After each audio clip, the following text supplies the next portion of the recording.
Una Marson was a Jamaican poet, playwright, journalist, producer and campaigner, becoming the BBC's first black broadcaster.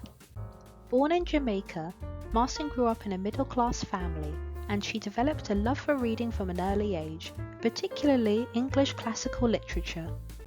After finishing school, Marson moved to Kingston to work for a newspaper.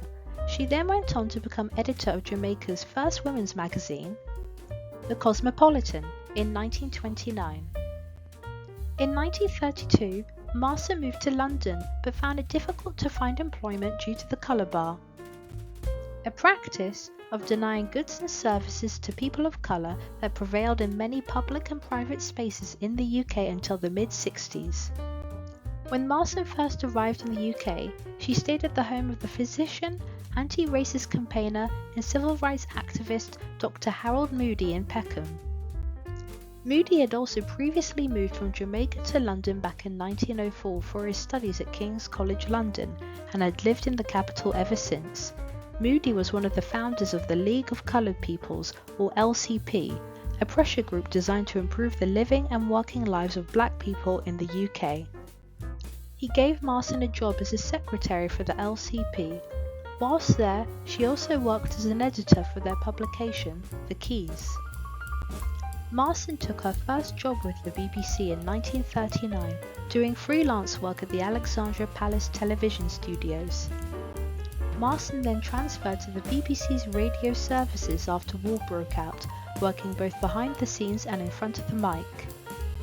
In 1941, she gained a full-time contract with the BBC as a programme assistant on the BBC's Empire service, whose broadcasts were aimed at English speakers around the British Empire.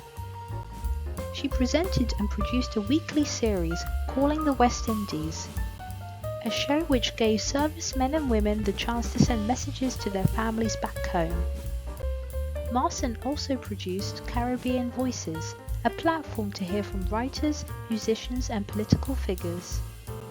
The swing musician Ken Snakehips Johnson, actress and entertainer Elizabeth Welch, and cricketer and politician Leary Constantine were among the many prominent black celebrity guests interviewed and featured on her radio programmes. During her time at the BBC, Marson worked with prominent figures such as George Orwell and T.S. Eliot. In 1946, Marson suffered a nervous breakdown and she returned to Jamaica. After her recovery, Marson founded a publishing company, created to make Jamaican authors' work as accessible as possible. Una Marson died in 1965 and a plaque was installed to honour this pioneering figure at her London address in 2009. If you'd like to find out more about Una Marson, you can check out the sources in the description. Thank you for watching.